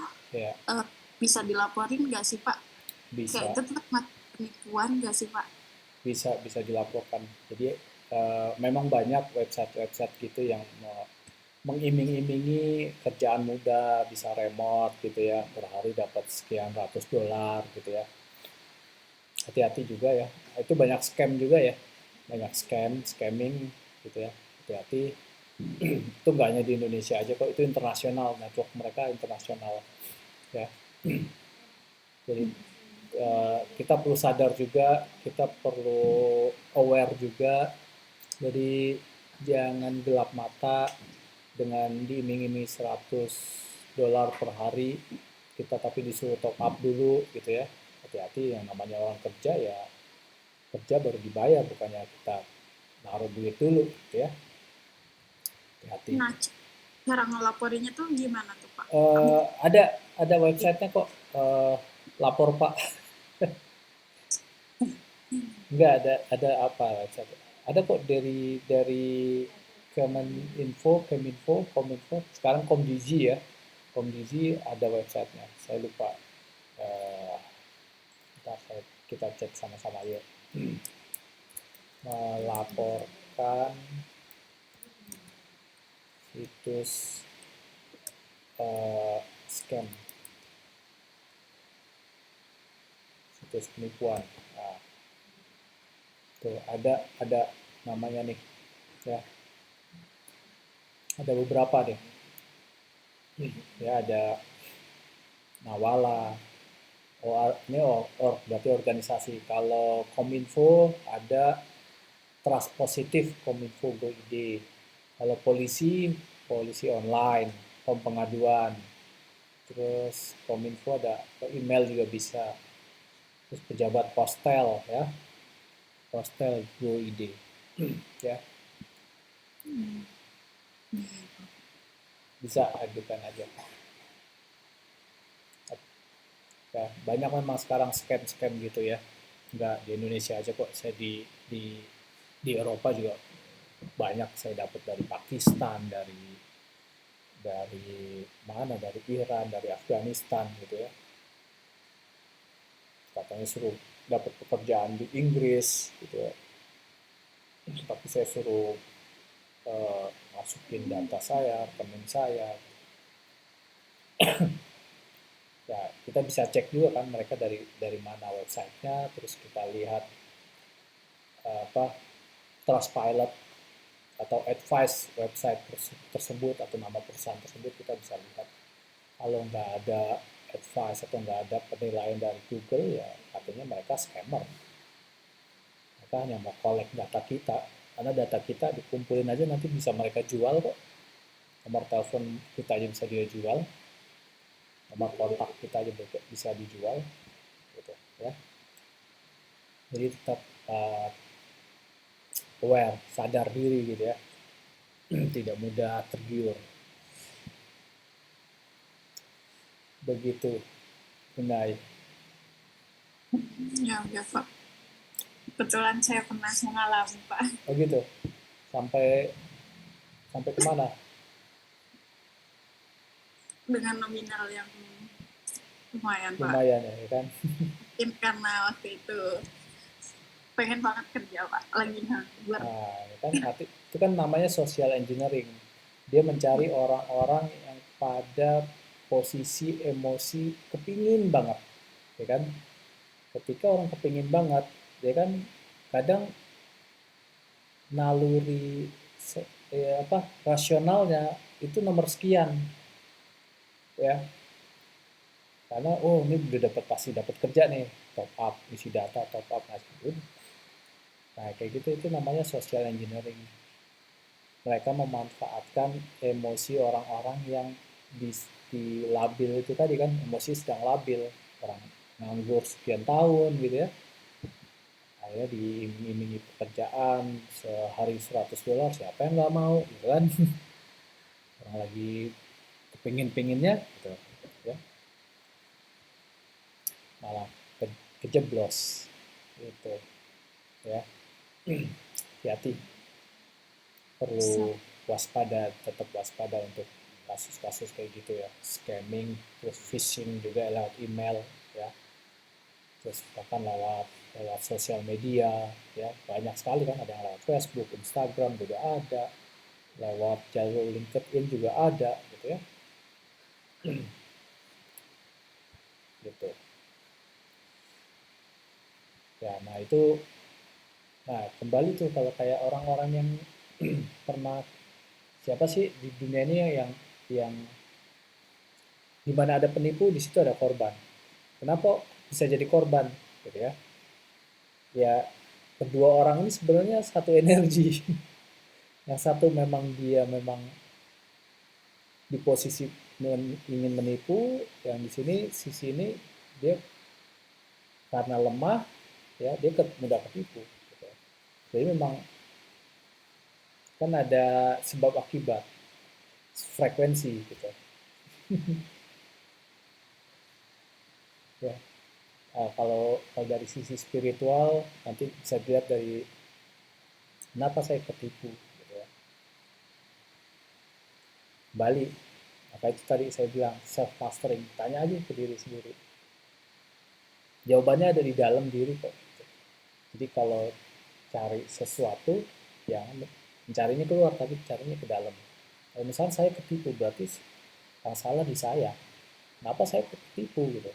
Nah, pasti kita punya kontribusi salah juga. Gitu. Oh dulu saya terburu-buru, saya nafsu ingin dapat pekerjaan gitu kan, eh, sehingga rasional saya nomor sekian, saya nggak sadar diri ya, saya serakah, ingin dapat kerjaan, ingin dapat duit banyak gitu, akhirnya ketipu. Saya merasa apa ya, ketakutan, takut nggak dapat kerja gitu ya, itu kan ada emosi di situ. Saya takut nanti nganggur berkepanjangan gitu ya, jadi ketakutan itu yang menggerakkan, udahlah ada tawaran ini langsung diambil tanpa memikirkan lagi resikonya ya, rasionalnya sudah nomor sekian ya. Nah itu ada emosi berarti di situ ya, itu ada di bukunya Letting Go juga dibahas kok itu ya. Ada emosi ketakutan, takut takut nggak punya uang, takut nggak dapat rezeki gitu ya, takut apalagi, pokoknya semuanya dasarnya ketakutan ya. Gitu Unai. Jadi gimana, jadi bisa dipahami ada emosi apa waktu itu, benar atau betul? Betul sekali. Tapi waktu itu tuh kayak nyangkanya Pak, kayak oh kok bisa ya kita ngerating Google terus uang gitu. Iya. Iya. Gue kira ya masih kerjaan biasa gitu.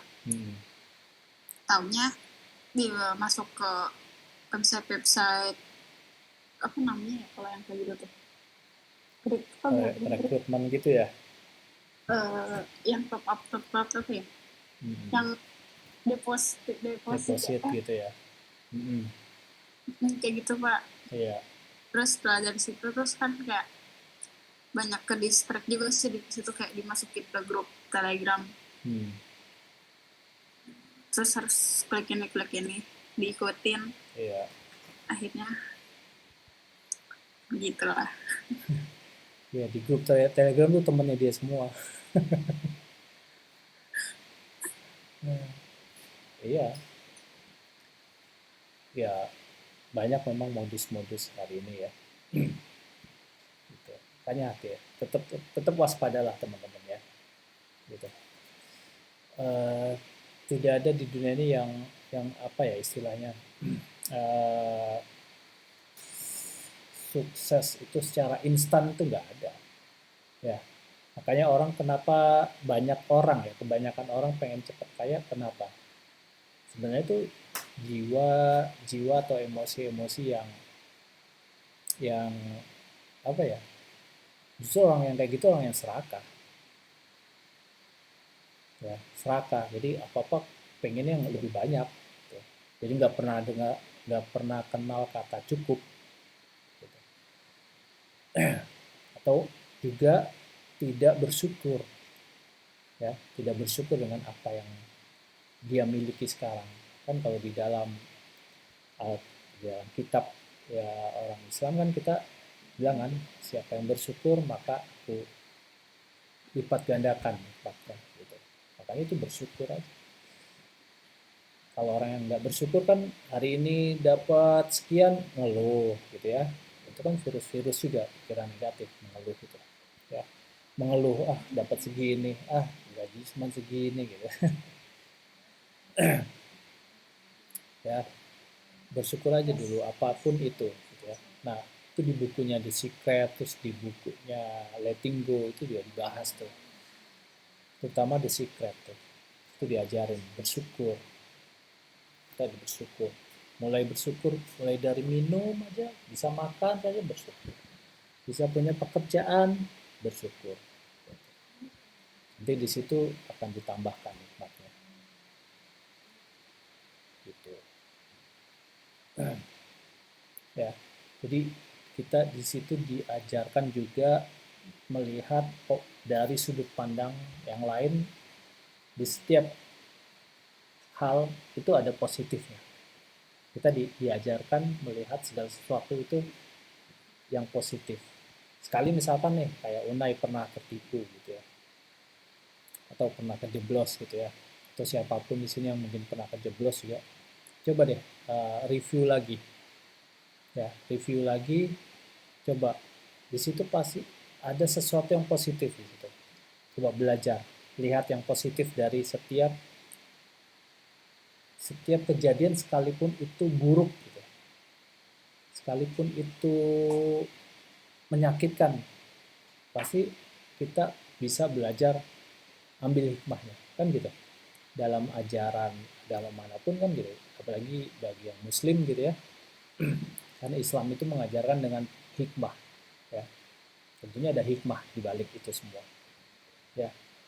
Coba belajar melihat apa hikmah di balik kejadian itu, sekalipun itu kalau kita ingat-ingat gitu ya, menyedihkan, menyakitkan gitu ya, tapi ada yang positifnya di situ. Di situ kita belajar. Jadi pikiran kita juga nanti akan selalu mencari yang positif, bukan yang negatif.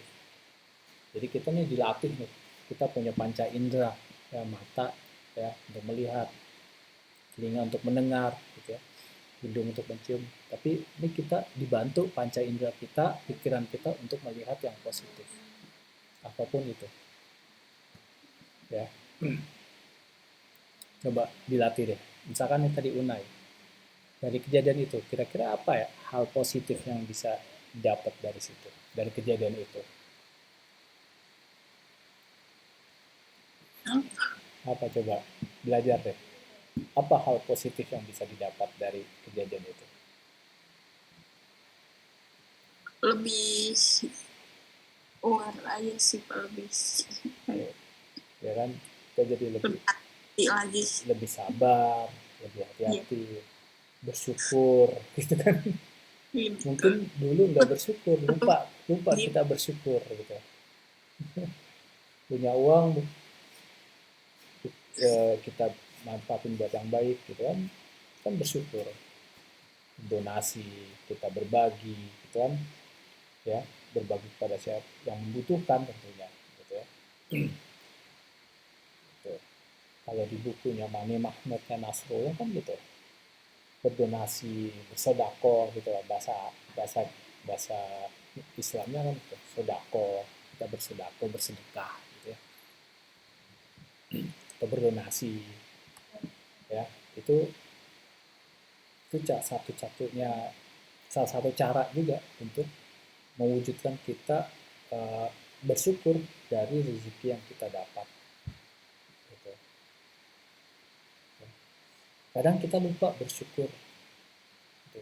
Apapun itu bersyukur punya baju, bersyukur punya laptop, bersyukur punya meja, bersyukur punya kursi, bersyukur ada AC, bersyukur punya internet. Kadang kita lupa dengan hal-hal yang kecil itu gitu ya. Justru kita dari hal-hal yang kecil itu kita latih.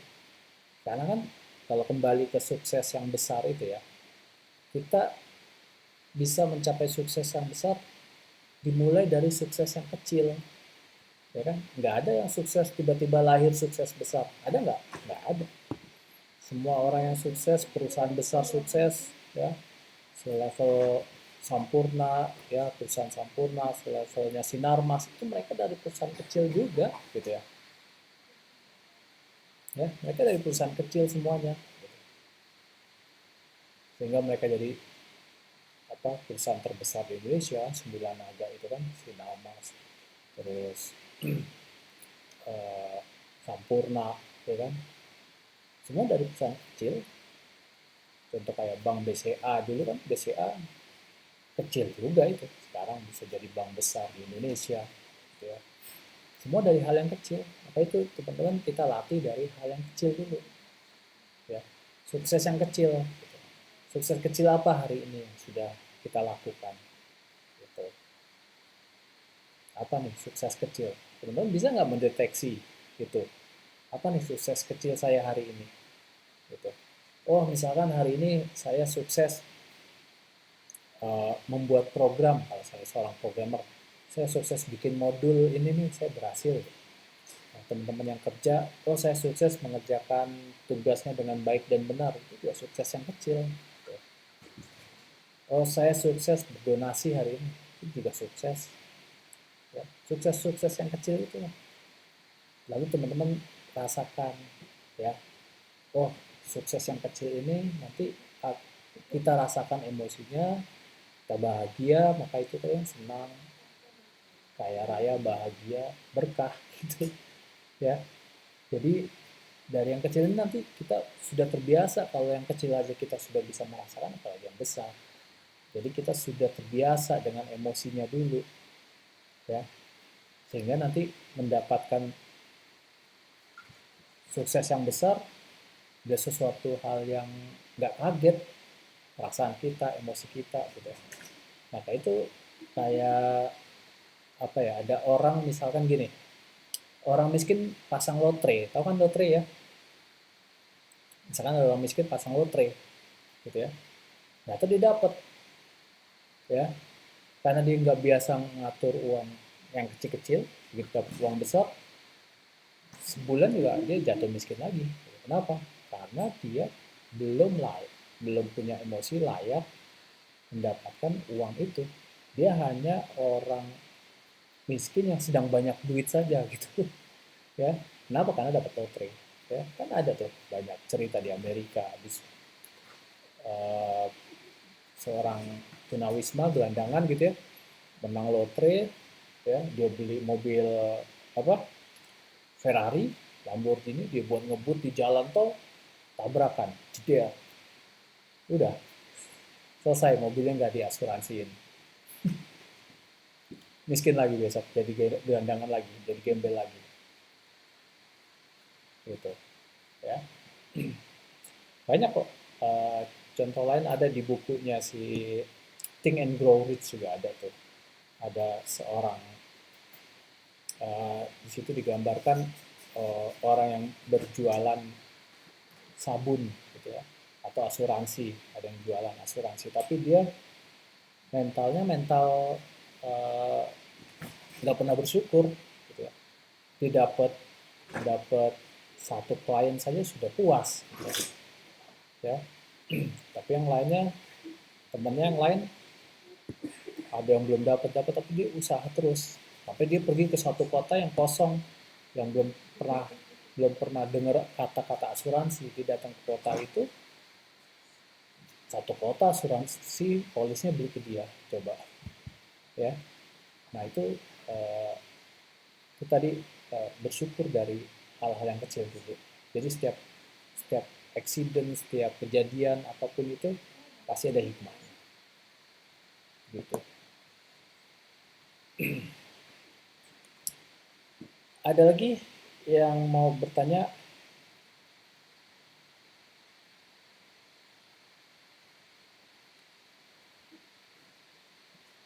Nah nih, Doni pernah ngaduin ini ya, WhatsApp di sini ya, ya lewat aduan konten ya, ya.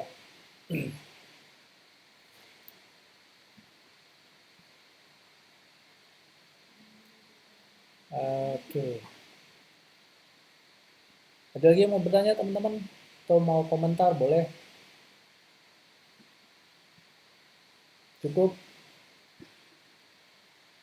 Oke sih Pak, mungkin cukup Pak. cukup ya. Udah jam 9 mungkin kawan-kawan perlu istirahat karena besok kerja lagi ya. Betul, Pak. Kerja atau dikerjain sih. Masih ada di step karyawan Pak Iya, sekarang Pak. nggak apa-apa, bersyukur aja dulu ya. Syukur. Bersyukur aja, nikmatin aja. This is just a game gitu ya. Hidup ini hanya permainan gitu. Jadi karena ini permainan, kalian perlu tahu cara bermainnya gitu ya. Jadi supaya nggak jadi pemain istilahnya kalau kayak main ya jadi pemain bola ya jangan terus-terusan jadi pemain bola gitu. Besok-besok jadi pelatihnya, besok lagi naik jadi pemilik klubnya kan gitu. Ya kan? Kan ini hanya sebuah permainan gitu ya. Ada shortcutnya nggak Pak? Ada klik kanan, klik create shortcut.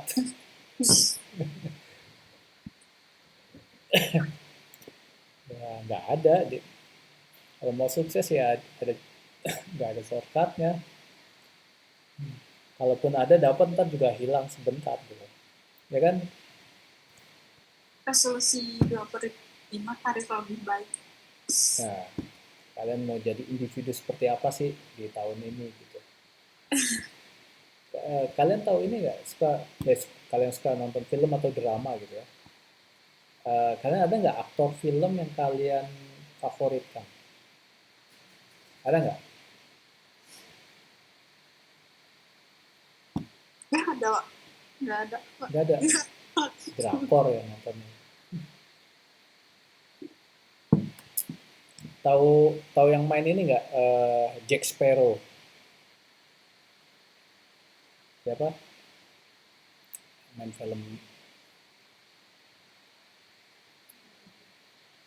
Siapa tuh namanya? Jack Sparrow. Johnny Depp. Tahu Johnny Depp nggak? Hah? Nggak tahu ya? Udah pernah nonton ya? Johnny Depp. Nah, ini unik nih. Johnny masih tulisannya Johnny Depp. Nah, nih. Tahu nih kan Johnny Depp ini? Oh, belum saya share ya, sebentar. Sedikit lagi. Tahu Johnny Depp nih ya? Yang main Jack Sparrow. Ya, Ya Pak, tahu Pak. ya. Dia ini bikin film Pirates of Caribbean. Itu kan dia aktor. Tapi aktor itu kan dia memainkan peran. Peran yang dia mainkan sebagai uh, Jack Sparrow itu bisa masuk ke dalam karakter dirinya dia sehari-hari. Artinya apa? Artinya kalau teman-teman hidup ini kan tadi saya bilang sandiwara. Hidup ini this is just a game. Kita ini sandiwara di dunia ini. Kan kalau kata lagunya siapa tuh?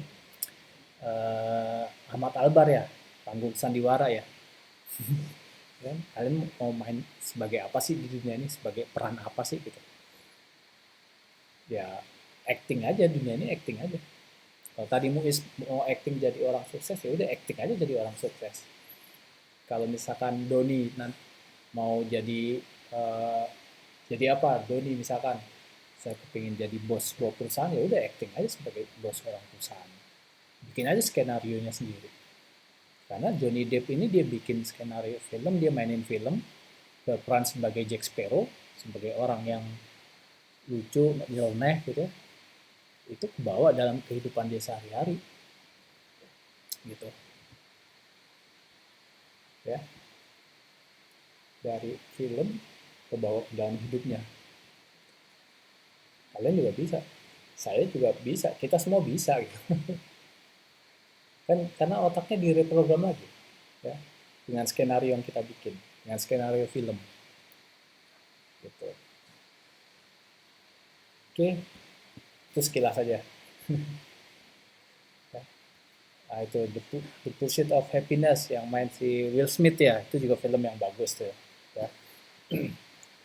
The Pursuit of Happiness tuh film-film bagus, kalian juga boleh tuh ditonton. Jadi kalau saya juga senang nonton yang film-film punya value gitu ya, science fiction, teknologi antara manusia dan teknologi, perang manusia dan teknologi selalu ada tuh value-nya. Jadi antara humanity ya, aspek-aspek manusia dengan teknologi kadang bertubrukan gitu ya, siapa yang menang gitu ya. Itu kan sering banget tuh film itu, kayak Star Trek atau apa gitu ya. Oke, kalau gitu sudah saya rasa cukup sampai di sini. Terima kasih banyak teman-teman sudah menemani saya di sesi out of topic ini. Terima kasih semuanya. Siapa nih? Kita ada berapa orang? Kita ada 11 orang ya. Ya. Terima kasih, saya nggak bisa sebutin satu-satu. Kalian luar biasa. Semoga di tahun ini apa yang kita targetkan gitu ya, apa yang kita mimpikan, semuanya dapat direalisasikan.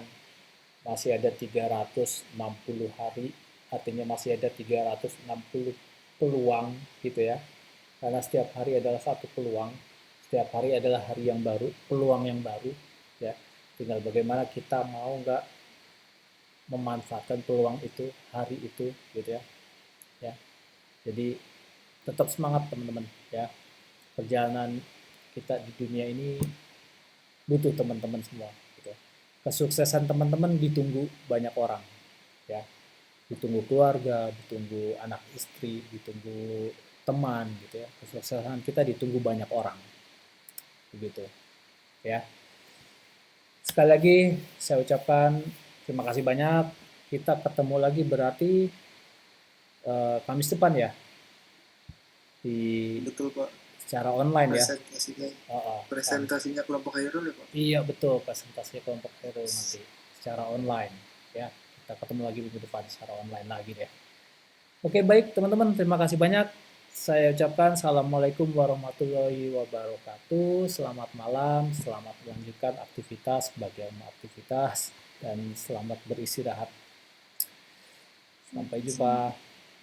Makasih Pak. Ya. Teman-teman. Terima